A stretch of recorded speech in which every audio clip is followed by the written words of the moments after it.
폭락상에서 돈 벌기 마이클 버리에게서 배우기. 질문자. 2008년 금융위기 당시 마이클 버리가 CDS를 이용해서 큰 수익을 냈던 것 같은데 정확한 방법과 수익률을 정리해주세요. 답변자. 질문자님의 기억이 정확합니다. 영화 빅쇼트의 주인공이자 실제 인물인 마이클 버리는 당시 아무도 거들떠보지 않던 CDS, 즉 신용부도 스와프라는 파생상품을 창의적으로 활용해 천문학적인 돈을 벌었습니다. 그가 어떻게 베팅했고 얼마나 벌었는지, 그리고 그 과정에서 겪은 리스크는 무엇이었는지 정리해드립니다. 먼저 정확한 방법입니다. 그는 집주인이 망하는데 베팅했습니다. 단순히 주식을 공매도한 것이 아닙니다. 주택담보대출 채권인 MBS가 부도날 경우 돈을 받는 보험인 CDS를 대량으로 사들였습니다. 첫째, 타겟 선정입니다. 버리는 수천 페이지에 달하는 모기지 채권 설명서를 직접 읽어보고 신용도가 낮은 서브프라임 등급 사람들에게 돈을 너무 막 빌려줬다는 사실을 발견합니다. 금리가 조금만 올라도 이 사람들이 줄도산할 것을 확신했습니다. 둘째, 도구 발견입니다. 당시에는 집값 하락에 베팅할 상품이 없었습니다. 그래서 그는 기업부도 보험으로 쓰이던 CDS를 모기지 채권에 적용하기로 합니다. 골드만삭스 등을 찾아가 보험료를 낼 테니 채권이 부도나면 원금을 물어주는 상품을 만들어 달라고 요구했습니다. 은행들은 집값은 절대 안 떨어진다고 믿었기에 버리를 공돈 주는 바보 취급하며 상품을 팔았습니다. 셋째, 전략의 핵심은 BBB 등급 저격입니다. 가장 안전한 AAA 등급도 이미 쓰레기인 등급도 아닌 투자 적격 중 최하위인 BBB 등급을 노렸습니다. 부실해지기 쉽지만 보험료는 싼 구간을 노려 적은 비용으로 엄청난 레버리지 효과를 만든 것입니다. 다음은 수익률입니다. 489%의 전설입니다.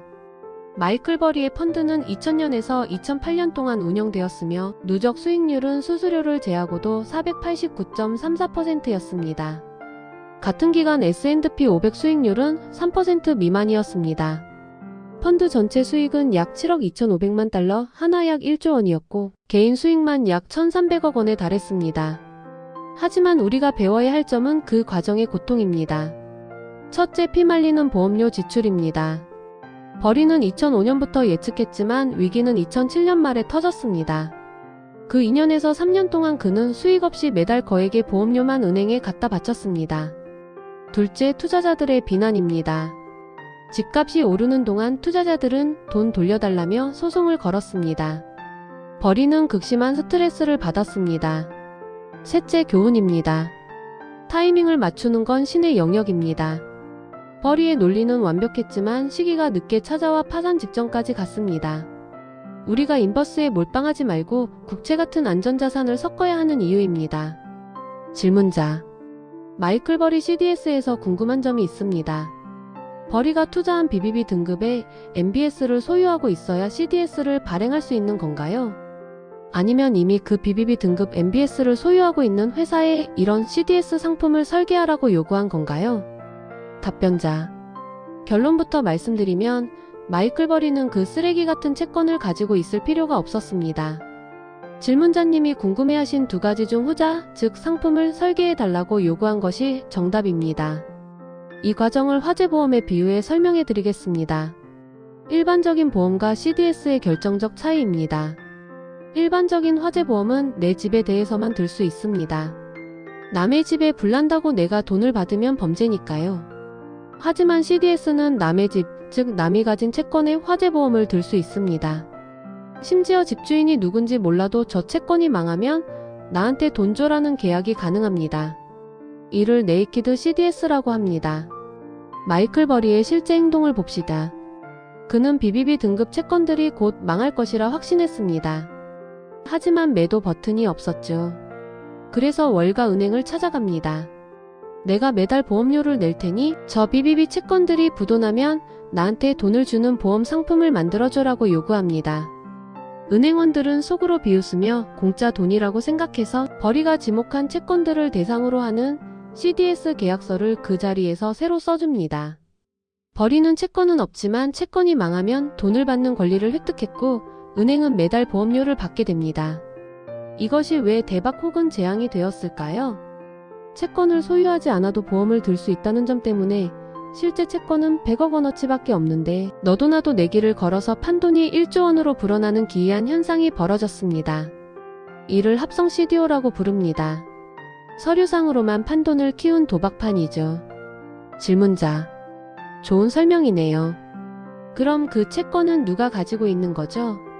골드만삭스가 파생상품을 만들 때 채권을 실제 소유한 은행은 다른 곳일 수도 있다는 건가요?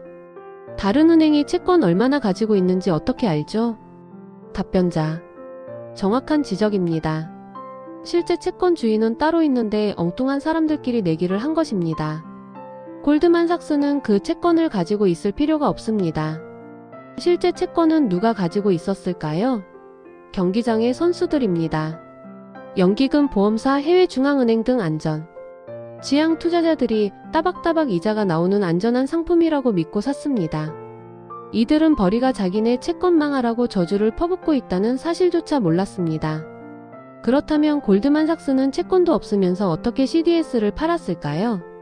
스포츠 토토 도박장 주인이라고 생각하시면 됩니다. 토토 사장이 축구팀을 소유해야만 도박판을 여는 건 아닙니다. 그냥 메뉴가 지면 돈 줄게라는 계약만 맺으면 됩니다. 골드만삭스는 채권의 이름, 즉 고유번호만 빌려와서 도박판을 만든 것입니다. 다른 은행의 채권 정보는 어떻게 알았을까요? MBS는 공개된 상품입니다. 주식 종목 코드처럼 모든 채권에는 CUSIP 넘버가 있습니다. 그리고 투자 설명서에 이 채권은 어떤 대출을 묶은 것인지 다 적혀 있습니다. 벌이는 이 깨알 같은 설명서를 밤새워 읽고 망할 놈을 콕 집어서 골드만삭스에게 들고 간 것입니다. 골드만삭스는 그 채권이 우리게 아니어도 상관없다며 내기를 받아준 것이죠. 위험한 결말 합성 CDO의 비극입니다. 실제 100억짜리 채권 하나가 부도나면 주인은 100억만 손해봅니다. 하지만 파생상품 시장에서는 그 채권을 두고 1조 원어치 내기를 했습니다. 채권이 부도나자 물어줘야 할 돈이 실제 손실액보다 훨씬 커져버렸습니다. 이것이 금융위기의 원인입니다. 질문자: 또 궁금한 것이 있는데 당시의 금융위기를 꿰뚫어본 사람들은 소수였잖아요. 마이클 버리 같은 사람들이 건 내기 돈이 실제 부도 금액보다 컸어요. 합성 CDO의 문제는 그것뿐만이 아니라 다른 것도 있지 않았었나요? 답변자: 질문자님의 지적은 금융위기의 본질을 정확히 찌르셨습니다. 단순히 판돈이 컸다는 것 외에 합성 CDO의 진짜 악마적인 문제는 쓰레기를 황금으로 둔갑시킨 사기와 무한복제였습니다. 첫째, 신용등급 세탁입니다. 쓰레기를 모았더니 다이아몬드가 되었습니다. 마이클 버리가 지목한 BBB 등급 쓰레기 채권들을 수백 개 모아서 층층이 쌓습니다. 신용평가사는 설마 수백 개가 동시에 망하겠어? 라는 논리에 설득당해 쓰레기 뭉치의 맨 위층에 AAA 등급 도장을 찍어줍니다. 전 세계는 이 가짜 AAA 마크만 믿고 샀다가 피를 봤습니다. 둘째, 무한복제입니다. 현실의 제약을 없애버렸습니다. 실제 집을 사는 사람이 없어도 내기 걸 사람만 있으면 계약서를 무한대로 찍어낼 수 있습니다. 은행들은 이미 존재하는 채권의 이름을 빌려와서 복제인간 같은 합성 CDO를 수십 개씩 만들어 팔았습니다. 실제로는 집 100채가 망가졌는데 금융시장에서는 1만 채가 무너진 것과 같은 파괴력을 냈습니다. 셋째, 상관관계의 오류입니다. 전국의 잡동사니 채권을 섞으면 동시에 망하진 않을 것이라고 믿었습니다. 하지만 위기가 오자 전국 집값이 동시에 폭락했습니다. 안전하다고 믿었던 AAA 등급까지 순식간에 부도가 전염되었습니다. 넷째, 거래 상대방 위험입니다. 골드만삭스는 위험을 AIG 같은 보험사에 떠넘겼는데 AIG는 현금도 없이 수천조 원어치 보험을 팔았습니다. 막상 부도가 터지자 돈을 줄 능력이 없어 연쇄부도 공포가 닥쳤습니다. 질문자: 한국 가계 부채 대부분은 부동산이 원인인 경우가 많아요. 한국에도 이런 파생상품 위험성이 존재하나요? 이미 글로벌 금융위기를 겪었는데 방지장치를 마련하지 않았을까요?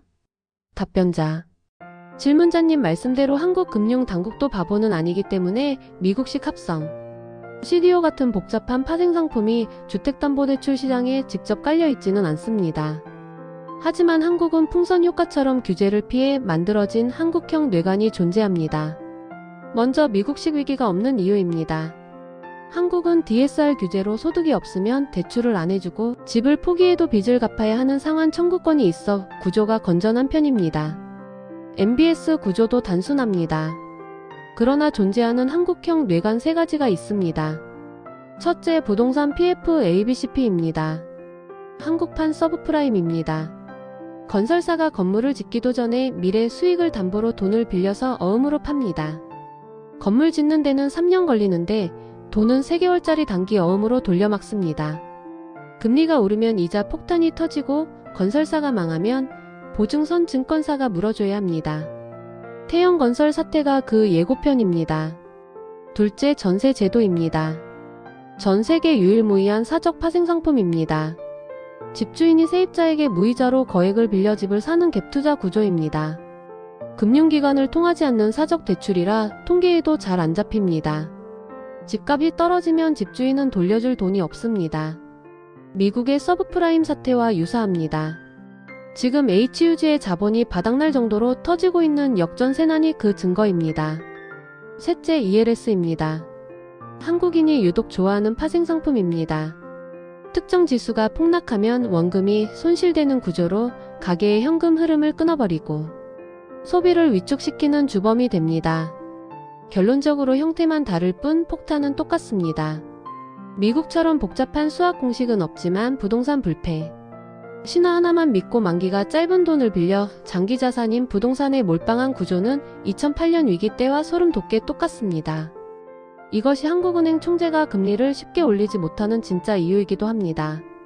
지금 다시 빅쇼트 영화를 보세요. 재미가 다를 겁니다.